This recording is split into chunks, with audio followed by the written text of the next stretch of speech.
En la fiesta, mi madre dijo, ya hablé con un abogado. Desde hoy, soy la dueña de esta casa. Se volvió hacia la multitud y declaró, ella ya no es bienvenida aquí. Mi padre solo tomó un sorbo de vino. Mi mejor amiga apretó mi mano. Esperé a que mi madre terminara y comencé a contar, 3-2-1. Entonces el silencio se apoderó de todo.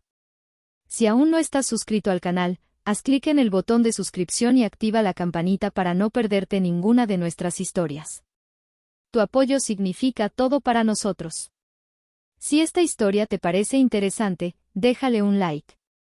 También me encantaría saber de qué ciudad eres, y déjanos el nombre de tu ciudad en los comentarios. Ahora, empecemos con la historia. Mi nombre es Alondra, tengo 32 años. La tarde caía sobre el pequeño pueblo de Guanajuato, pintando el cielo con tonos naranjas y púrpuras que se colaban por los ventanales de la casa. El aire olía a tierra mojada, a carnitas recién hechas y a la dulce fragancia de las bugambilias que trepaban por las paredes del patio. Era una sinfonía de aromas que siempre había asociado con el hogar, con un sentimiento de pertenencia que creía haber recuperado. La casa, esa vieja casona de adobe y teja roja que había sido de mis abuelos, ahora brillaba con una vida nueva. Cada viga restaurada, cada pared recién pintada, cada foco de luz cálida que colgaba del techo del porche era un testimonio de mis noches sin dormir, de mis fines de semana trabajando en proyectos extra, del sudor y el sacrificio que había invertido desde mi departamento en la bulliciosa Monterrey para rescatarla del olvido y de las deudas. Hoy, por primera vez, me había permitido celebrar.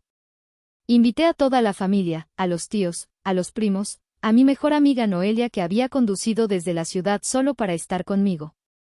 El ambiente era festivo, lleno de risas y del murmullo alegre de las conversaciones. Sentía una rara punzada de felicidad, una sensación cálida en el pecho al ver a mi familia reunida en un lugar que yo había salvado para ellos, para nosotros. Mi padre, Héctor, conversaba animadamente con mi tío Tadeo junto al asador. Mi hermana menor, Cassandra, revoloteaba por el patio, luciendo un vestido nuevo que, sospechaba, había comprado con el dinero que yo enviaba mensualmente. Y mi madre, Leonor, era el centro de todo, moviéndose con una gracia calculada, asegurándose de que todos tuvieran el plato lleno, sonriendo a todos con esa sonrisa suya que nunca llegaba a sus ojos. A mitad de la fiesta, cuando el sol ya se había ocultado y las luces del patio creaban un ambiente mágico, mi madre tomó el pequeño micrófono que habíamos alquilado para el karaoke. El murmullo cesó de inmediato. Todos la miraron, esperando un brindis, unas palabras de agradecimiento. Quisiera decir algo, comenzó, su voz suave pero firme, cortando el aire. Primero que nada, quiero agradecer a mi hija, Alondra. Sentí como mi corazón se aceleraba. Un agradecimiento público. Era algo que había anhelado toda mi vida. Gracias por tu contribución para mantener esta casa en la familia. La palabra, contribución, sonó extraña, como si yo solo hubiera puesto una pequeña parte, como una limosna. Pero antes de que pudiera procesarlo, su tono cambió. La dulzura se evaporó, dejando un acero frío en su lugar. Sin embargo, hay cosas que deben aclararse, continuó, y su mirada se clavó en mí, dura y penetrante. He hablado con un abogado. Y a partir de este momento, por derecho y por justicia, yo soy la única y verdadera dueña de esta casa. Un silencio sepulcral cayó sobre el patio. La música pareció desvanecerse. Pude oír el zumbido de un mosquito cerca de mi oído. Vi a mi padre desviar la mirada, tomar su vaso de tequila y darle un largo trago, dándome la espalda. Vi a Cassandra, de pie junto a mi madre, con una sonrisita triunfante dibujada en sus labios. Entonces, mi madre levantó una mano y me señaló, como un general sentenciando a un traidor frente a sus tropas. Y ella, dijo, su voz resonando con una crueldad que me heló la sangre, ella ya no es bienvenida aquí. Lárgate. El mundo se detuvo. Cada par de ojos en ese patio se giró hacia mí. Sentí el peso de su juicio, de su curiosidad morbosa, de su lástima. Esperaban que me rompiera, que llorara, que suplicara. Sentí un dolor agudo en el pecho, como si una mano invisible me estuviera estrujando el corazón. Pero las lágrimas no llegaron. En su lugar, una extraña calma me invadió. Era la calma que precede a los terremotos. Dentro de mi cabeza, una cuenta regresiva comenzó, lenta y deliberada. 3. La última lágrima que derramaré por la ilusión de una madre que me amaba. 2. El último aliento que daré por la niña que siempre intentó ser lo suficientemente buena para merecer su aprobación. 1. Bienvenida, mujer. Bienvenida a la vida donde nunca más permitirás que nadie te pisotee. Respiré hondo. El dolor seguía ahí, pero ahora estaba cubierto por una capa de hielo. Levanté la barbilla y miré a mi madre, a la mujer que me había dado la vida solo para intentar arrebatármela. Y por primera vez, no vi a mi mamá.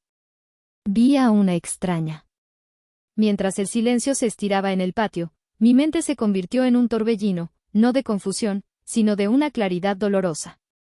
Los recuerdos, esas cicatrices que había intentado cubrir con el vendaje del tiempo y la distancia, comenzaron a abrirse uno por uno, como exhibiciones macabras en el museo personal de mi desdicha. La primera pieza de la colección, mi graduación universitaria. Tenía 22 años y sostenía mi título de arquitectura con honores.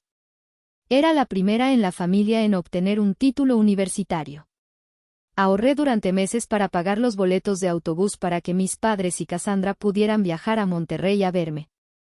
Llegaron tarde, justo cuando la ceremonia terminaba. Mi madre, Leonor, ni siquiera miró el diploma. Su primer comentario, mientras me inspeccionaba de arriba abajo, fue: «Estás muy flaca, Alondra. Pareces enferma. Deberías aprender de tu hermana, ella sí sabe cómo cuidarse». Cassandra, que en ese entonces tenía 16 años, sonrió, complacida por el cumplido. Mi padre, Héctor, solo carraspeó y dijo: «Bueno, ya que estamos aquí, ¿dónde vamos a comer?». Ese día, el pesado marco de madera de mi título se sintió más como una lápida que como un trofeo. La siguiente exhibición era más reciente, más vívida. Una llamada telefónica de hace 4 años. Yo estaba en mi pequeño apartamento en Monterrey, celebrando haber conseguido mi primer gran proyecto como arquitecta independiente. El teléfono sonó, y era mi madre, llorando desconsoladamente. «Nos van a quitar la casa, hija», sollozó. «El banco nos va a echar a la calle». Me explicó, entre lágrimas y lamentos, que un negocio de mi padre había salido mal. Habían hipotecado la casa de mis abuelos, el único patrimonio familiar, y ahora no podían pagar la deuda. El banco les había dado un ultimátum. «Es todo lo que tenemos, Alondra», dijo, su voz cargada de un pánico que sentí como propio. «Tus recuerdos, los recuerdos de tu hermana, todo está aquí. No puedes dejar que se pierda». Sentí un nudo en el estómago. Esa casa era mi infancia. El árbol de mango bajo el cual leí mi primer libro, la cocina donde mi abuela me enseñó a hacer tortillas, el porche donde mi abuelo me contaba historias de estrellas. La idea de perderlo era insoportable. Mi madre lo sabía. Estaba tocando la fibra más sensible de mi ser, mi lealtad a la memoria, a las raíces. Y ahí es donde entra en escena una pieza particularmente dolorosa, la memoria de mi padre. Recordé una tarde, cuando yo tenía 15 años. Había sido aceptada en un campamento de verano de arquitectura para jóvenes talentos. Era mi sueño. El costo era elevado, pero había conseguido una beca parcial. Mi madre se negó en rotundo. «¿Para qué quieres irte tan lejos?», dijo, con desdén. «La arquitectura es cosa de hombres. Además, tu lugar está aquí, ayudando en la casa». Por primera y única vez en mi vida, vi a mi padre enfrentarse a ella. «Déjala ir, Leonor», dijo, su voz inusualmente fuerte. «La niña tiene talento. Se lo merece». La discusión fue breve, pero la consecuencia fue terrible. Mi madre no le dirigió la palabra durante un mes entero. La casa se llenó de un silencio gélido y hostil. Cada comida era una tortura. Recuerdo haber visto a mi padre sentado solo en el porche por las noches, fumando un cigarrillo tras otro, con una expresión de profunda soledad y derrota en su rostro. Parecía más solo que yo. Al final, cedió. No fui al campamento. Pero aprendí una lección: el silencio de mi padre no era falta de amor, era una estrategia de supervivencia. Una lección que explicaba por qué, en este preciso momento, él estaba dándome la espalda junto al asador. Su silencio era el eco de una batalla perdida hace mucho tiempo. Había otra memoria, una más sutil pero igual de reveladora. Una tarde, ayudando a mi madre a limpiar un viejo armario, encontré un cuaderno de bocetos. Estaba lleno de diseños de vestidos, dibujos elegantes y detallados que mostraban un talento innegable. ¿Tú hiciste esto, mamá?, le pregunté, asombrada. Por un instante, vi un destello de algo diferente en sus ojos. Una nostalgia, un anhelo. Tonterías de cuando era joven, respondió, arrebatándome el cuaderno y cerrándolo de golpe. Antes de tener que preocuparme por cosas importantes, como cuidar de una familia. En ese momento no lo entendí. Ahora, de pie en el patio, lo veía con una claridad espantosa. Mi madre no odiaba mi éxito, odiaba el recordatorio de su propio sueño abandonado. Mi libertad era un espejo de su jaula. Cada logro mío era una bofetada a la vida que ella sentía que se había visto obligada a vivir. Su resentimiento no era contra mí, la persona, sino contra mí, el símbolo de todo lo que ella no pudo ser.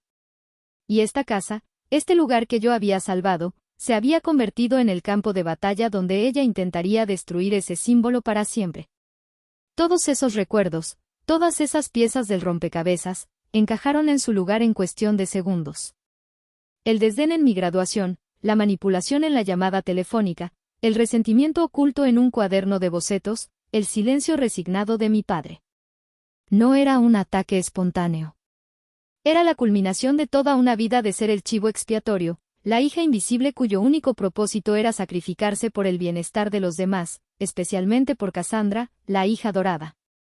La decisión de salvar la casa no fue fácil.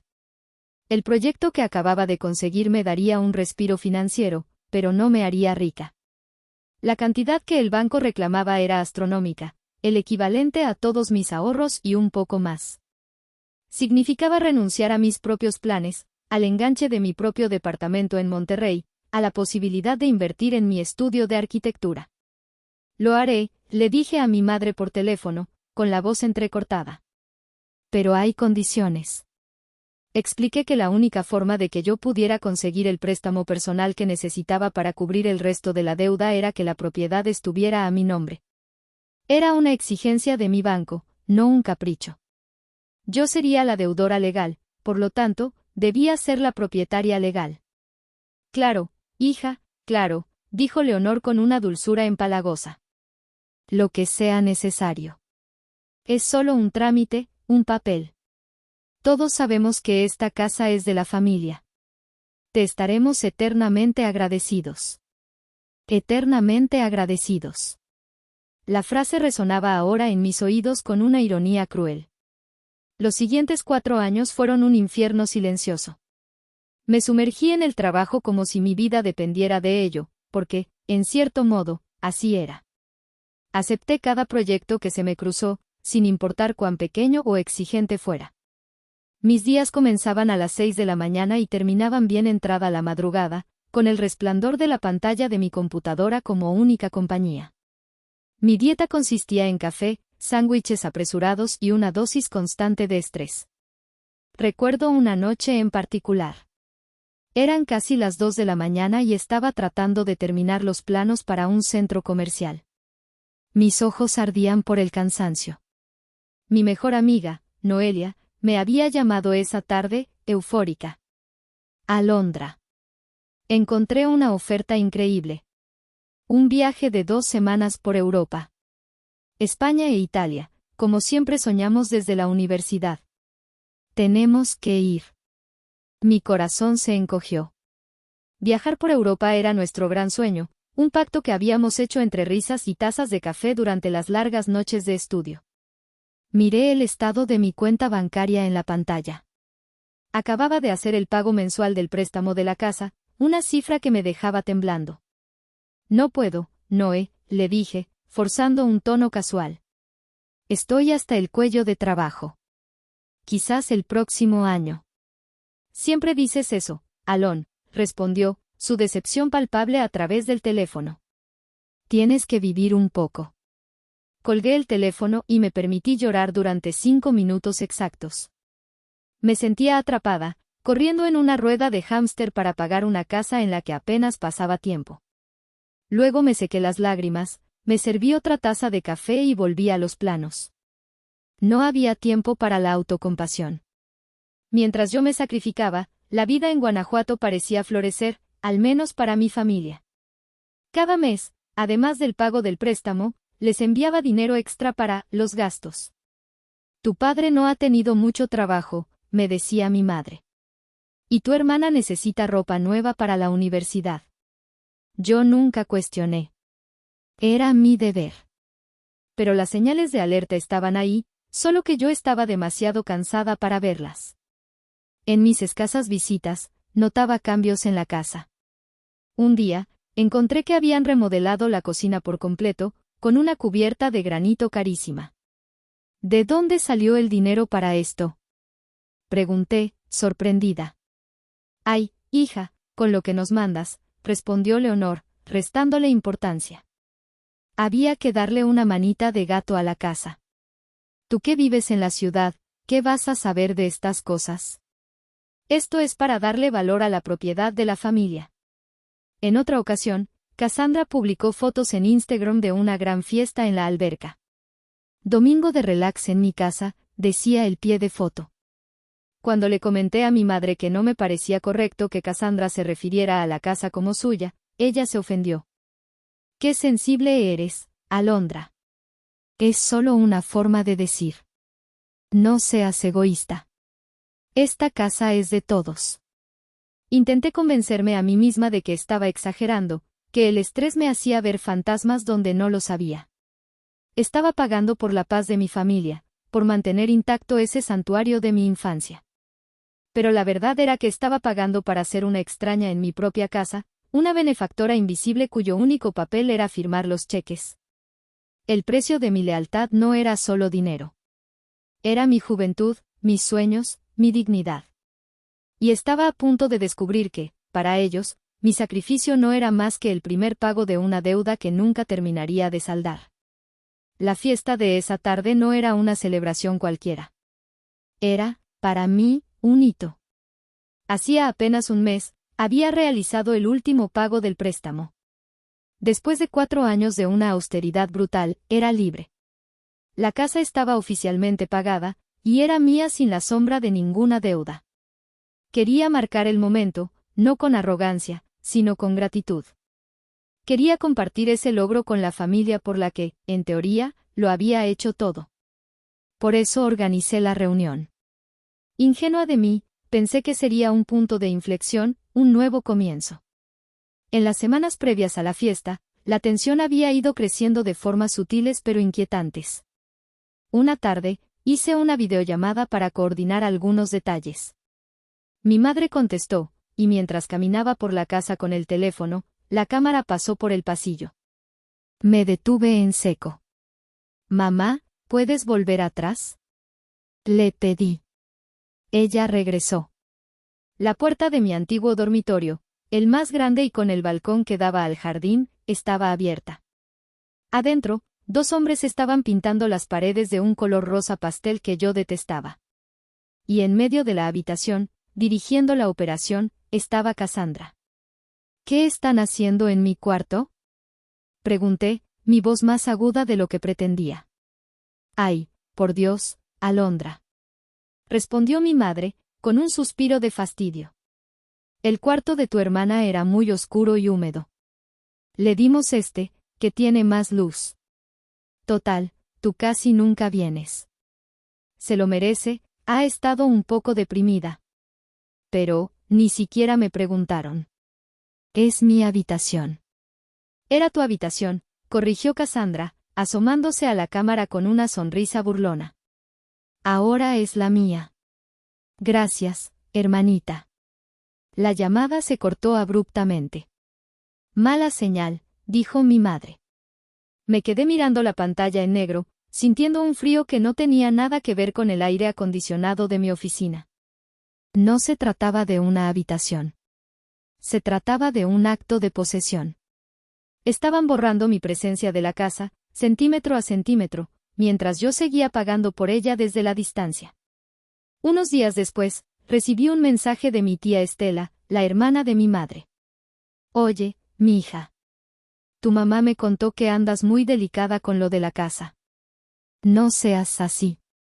Recuerda que la familia es primero. Ellos te necesitan. Era un mensaje claramente enviado por encargo de mi madre.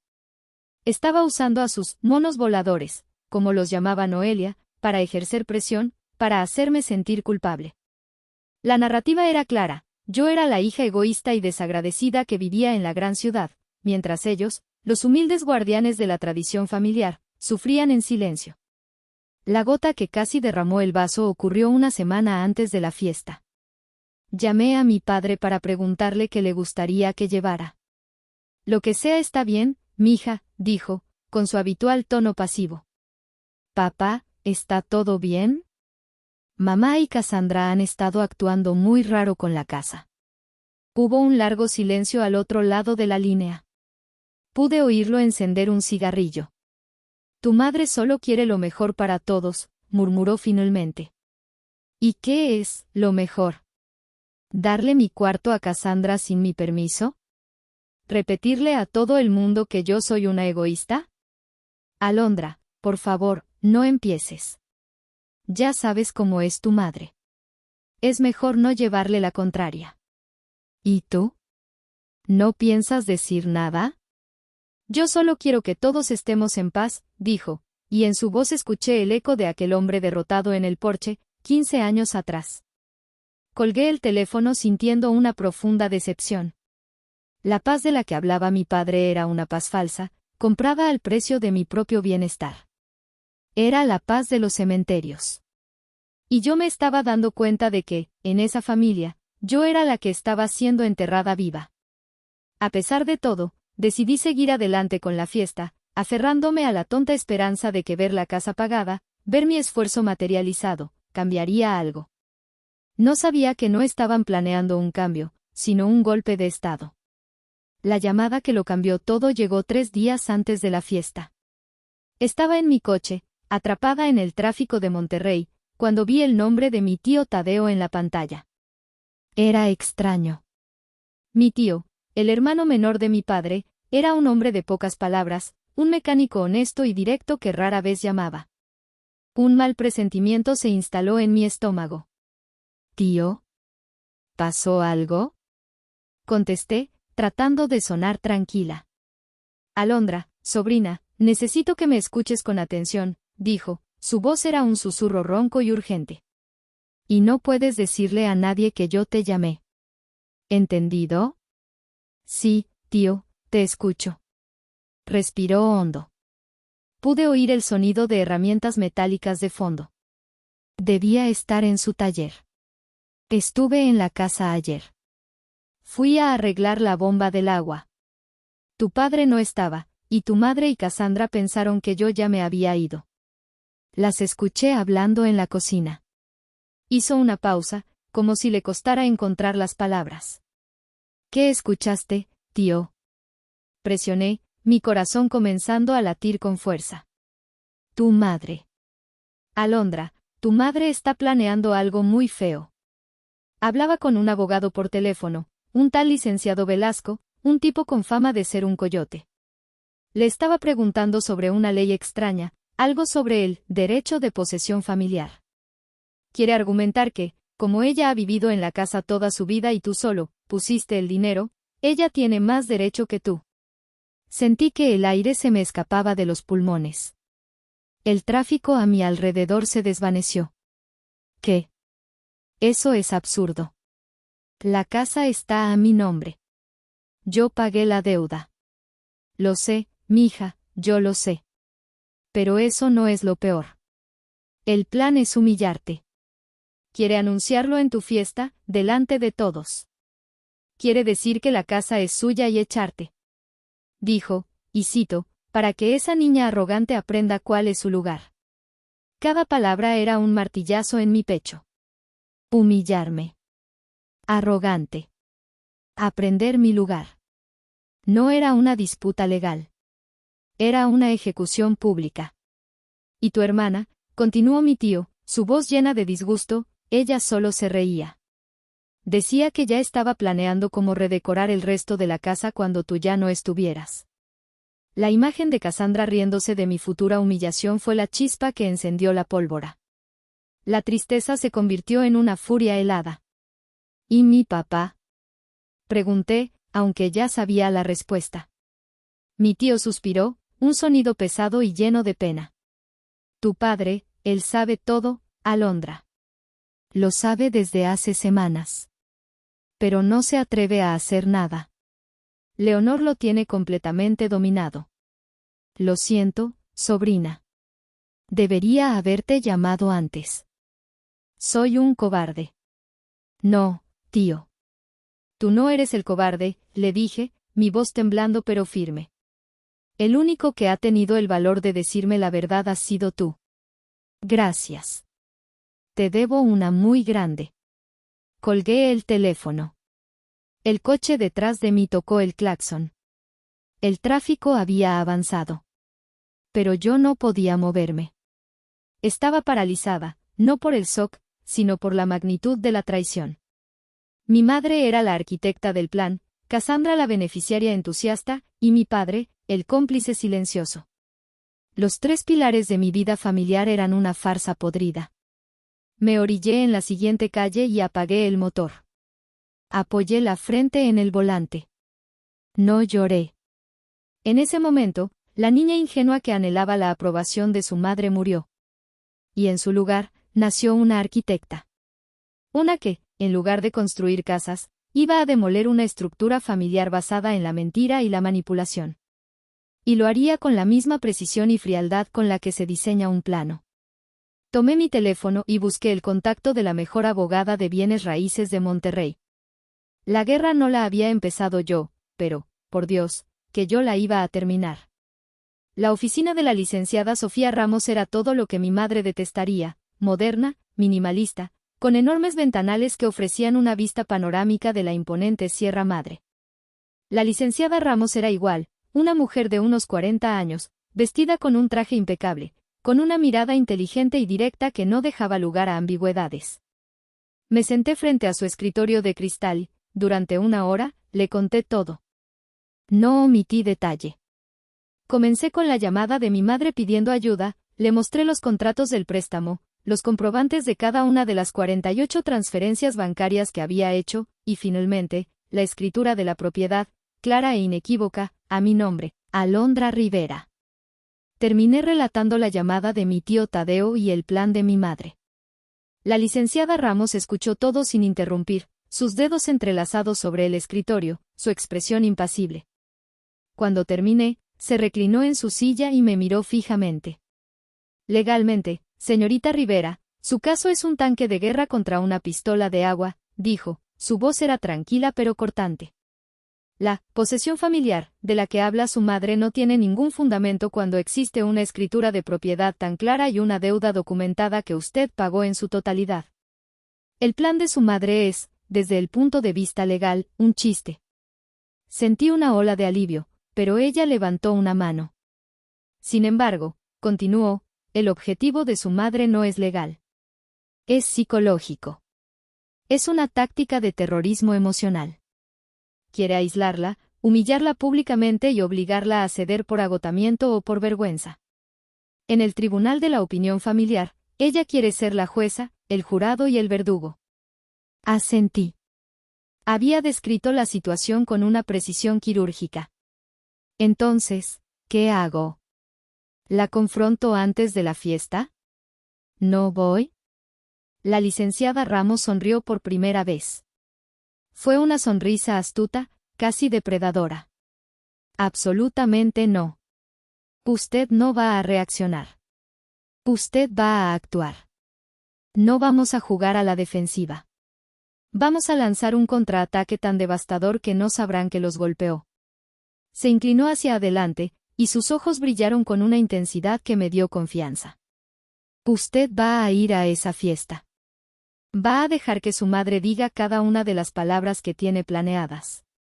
Va a dejar que se regodee en su supuesta victoria. Y justo en el clímax de su teatro, vamos a hacer caer el telón sobre ella. Me explicó el plan. Era audaz, era brutal, y era perfecto. Redactaría 2 documentos. El primero, una notificación formal de desalojo, dándoles a Héctor, Leonor y Cassandra Rivera un plazo de 30 días para desocupar la propiedad que le pertenecía legalmente a Alondra Rivera. El segundo, una orden de restricción, solicitando que se mantuvieran alejados de mí y de mi propiedad, basada en el complot para defraudarme y el acoso emocional. Pero, ¿cómo se los entrego? Pregunté. Ahí está el golpe de gracia, dijo la licenciada. No lo hará usted. Lo hará una autoridad. He trabajado antes con el notario público Ramiro Iglesias. Es un hombre serio, incorruptible. Lo contrataremos para que asista a su fiesta como un invitado. Y en el momento preciso, él les entregará los documentos oficialmente, con fe pública. Convertiremos su circo familiar en un acto legal notariado. La belleza del plan me dejó sin aliento. No era una pelea a gritos. Era un jaque mate ejecutado con la fría elegancia de la ley. Entonces, la licenciada Ramos me miró, su expresión se tornó seria de nuevo.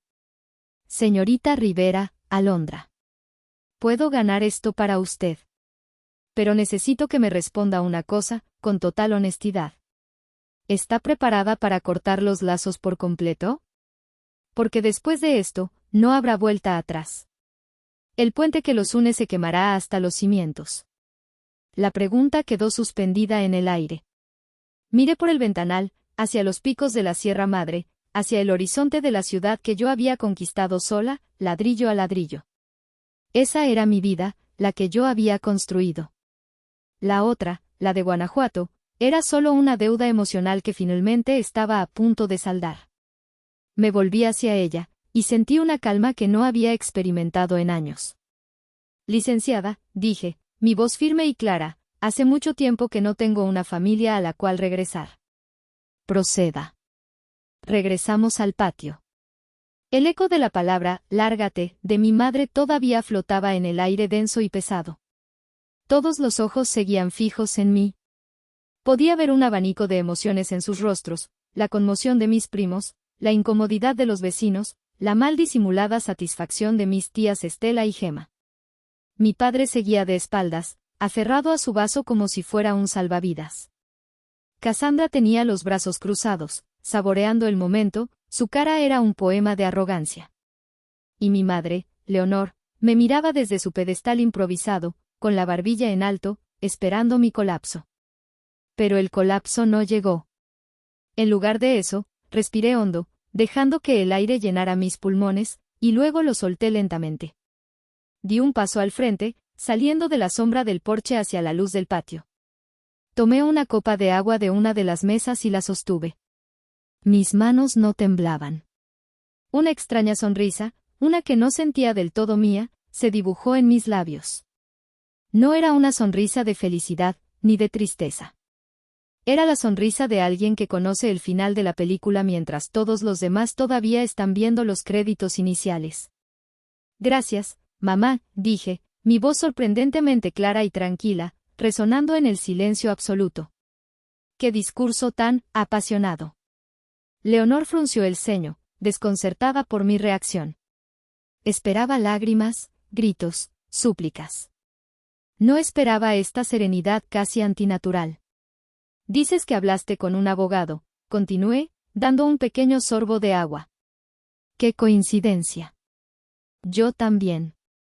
Esa frase fue como una piedra lanzada a un lago en calma. Pude ver la primera onda de incertidumbre cruzar el rostro de mi madre. Cassandra descruzó los brazos, su sonrisa vaciló por un instante. No sé de qué estás hablando, dijo mi madre, intentando recuperar el control. Esto no es una negociación. He dicho que te vayas. Oh, lo sé, respondí, caminando lentamente hacia el centro del patio, convirtiéndome yo ahora en el foco de atención. Esto no es una negociación. Es una notificación. Y ya que estamos en el tema de los anuncios importantes y los asuntos legales, me gustaría aprovechar que está toda la familia reunida para presentarles a alguien. Me giré hacia la entrada de la casa. Justo en ese momento, como lo habíamos planeado, una figura apareció en el umbral. Era un hombre de unos 60 años, alto, de cabello cano y vestido con un traje oscuro y elegante que contrastaba brutalmente con el ambiente informal de la fiesta. Llevaba un maletín de cuero en la mano y su expresión era de una seriedad imperturbable. Familia, dije, abriendo los brazos en un gesto teatral, les presento al notario público Ramiro Iglesias, un valioso socio de negocios de Monterrey. Tuvo la amabilidad de acompañarme hoy para ayudarme a finalizar unos trámites pendientes. El pánico. Vi el pánico puro y sin adulterar en los ojos de mi madre por primera vez en mi vida. El color desapareció de su rostro. La palabra, notario, tiene un peso en México, un peso de finalidad, de legalidad inquebrantable.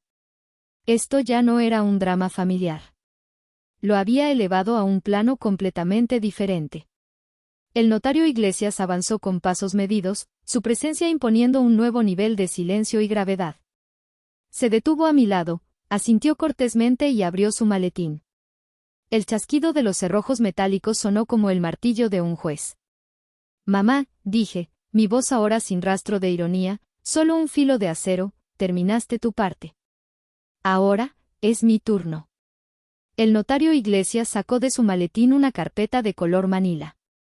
Se aclaró la garganta, y su voz de barítono, acostumbrada a dictar testamentos y validar contratos, llenó el patio con una autoridad que nadie se atrevió a desafiar. Buenas tardes, dijo, su mirada recorriendo a la audiencia antes de fijarse en mis padres y mi hermana. Mi nombre es Ramiro Iglesias, notario público número 14 de Monterrey.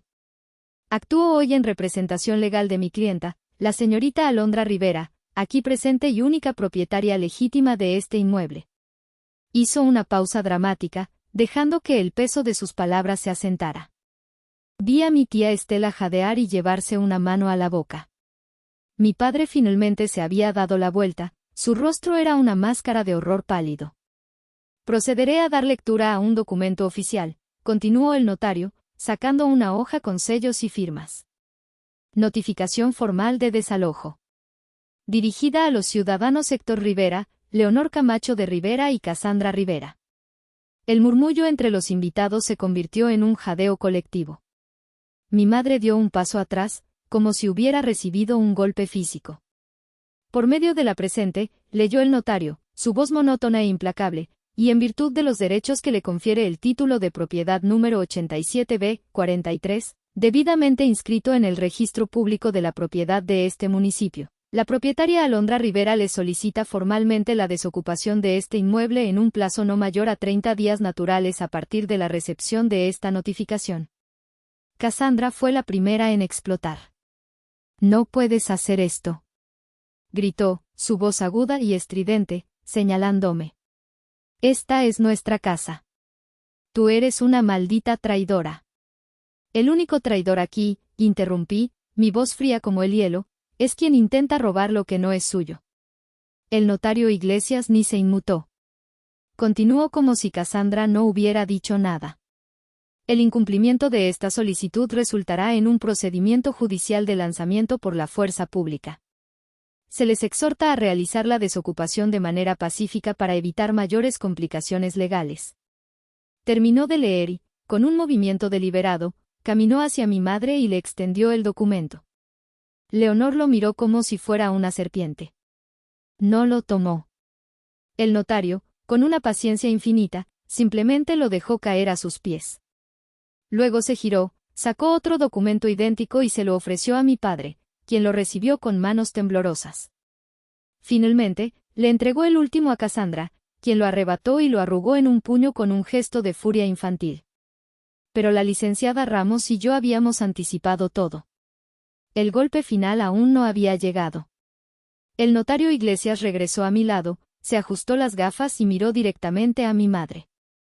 Adicionalmente, Señora Leonor, dijo, su tono ahora un poco más severo. Se me ha instruido informarle que el despacho de abogados de la señorita Rivera ha encontrado evidencia de una posible falsificación de firma en ciertos documentos preliminares presentados ante una agencia inmobiliaria local, con la intención de transferir ilegalmente la titularidad de esta propiedad.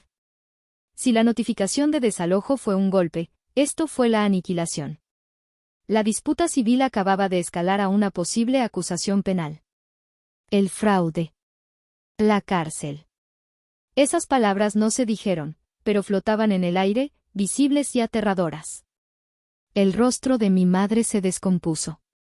La máscara de matriarca ofendida se hizo añicos, revelando lo que había debajo, una mujer pequeña, asustada y atrapada en su propia red de mentiras.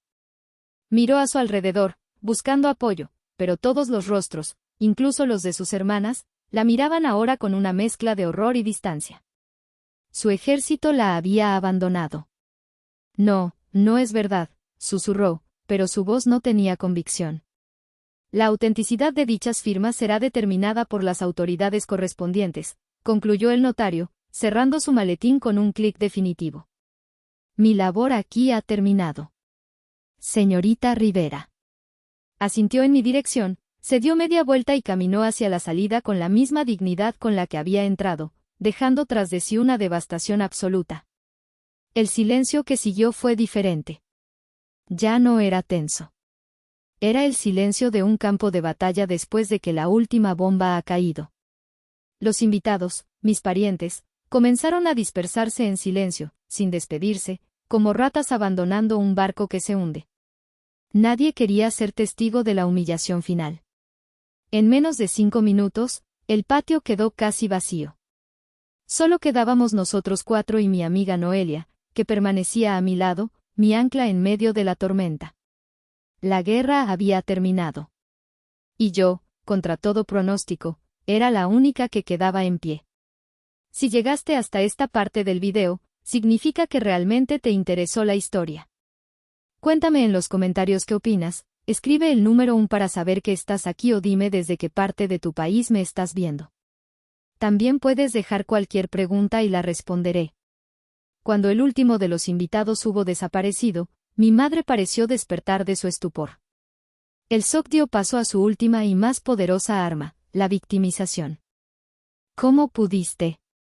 Sollozó, las lágrimas finalmente brotando de sus ojos, aunque parecían tan falsas como su anterior discurso. ¿Hacerme esto a mí? ¿A tu propia madre? Se derrumbó en una de las sillas, su cuerpo sacudido por sollozos teatrales. Yo te di la vida. Te sacrifiqué mi juventud. Y así me pagas, echándome a la calle como a un perro.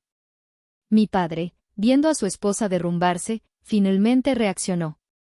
Se acercó a mí, su rostro suplicante.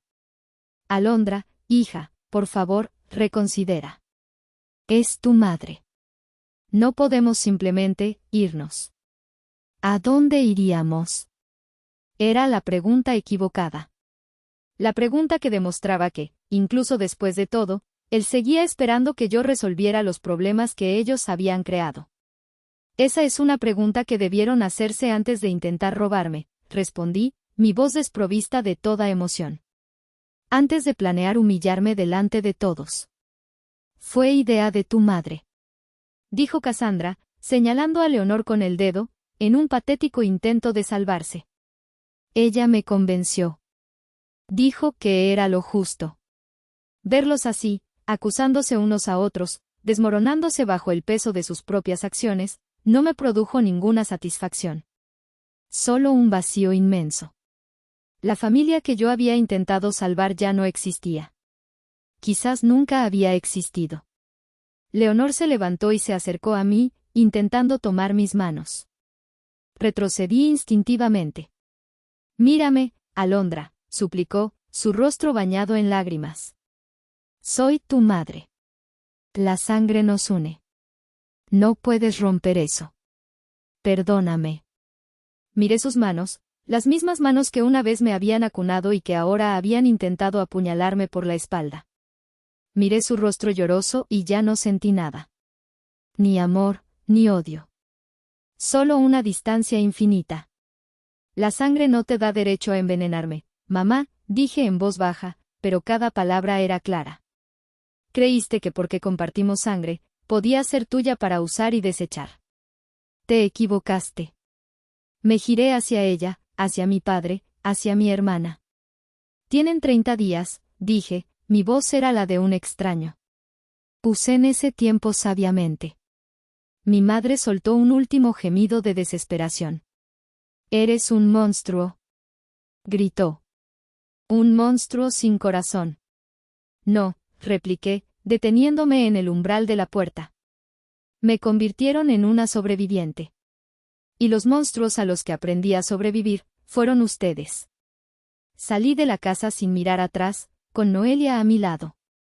El aire de la noche nunca se había sentido tan fresco, tan limpio. Era el aire de la libertad. Pasaron 3 meses. La casa en Guanajuato ahora es diferente. Está llena de luz y de silencio, pero es un silencio pacífico, no opresivo. Las paredes que Cassandra pintó de rosa ahora son de un blanco nítido, adornadas con mis propios bocetos y planos arquitectónicos. Mi antiguo dormitorio vuelve a ser mío, pero lo he convertido en un estudio, un santuario creativo con vistas al jardín. No estoy sola. Hoy, mi tío Tadeo y Noelia están aquí conmigo. El ambiente es ligero, lleno de risas. Estamos pintando una de las paredes exteriores de un vibrante azul cobalto.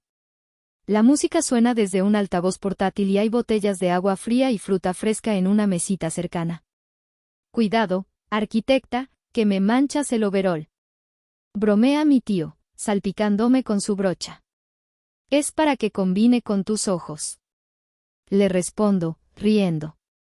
Noelia deja su rodillo y se acerca al centro del jardín, donde mi tío plantó un joven árbol de jacaranda esta mañana. Crecerá fuerte, dice, tocando una de sus delgadas ramas. Como tú.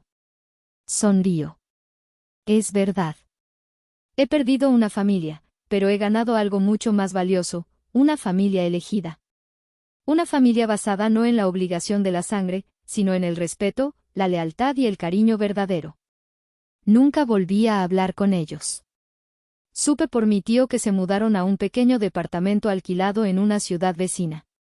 No pedí más detalles. Sus vidas ya no eran asunto mío. Bloqueé sus números, sus redes sociales. Erigí un muro, no de rencor, sino de autopreservación.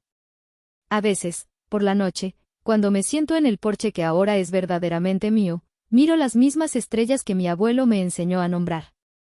Y pienso en todo lo que pasó. Pienso en la delgada línea que separa el amor del deber, el perdón de la estupidez. Dicen que la sangre es más espesa que el agua, que los lazos familiares son inquebrantables. Pero cuando esa misma sangre es la que intenta desangrarte, drenar tu vida, tu paz y tu futuro, ¿no es el acto de cortar ese lazo la más pura forma de legítima defensa? ¿Estuve mal?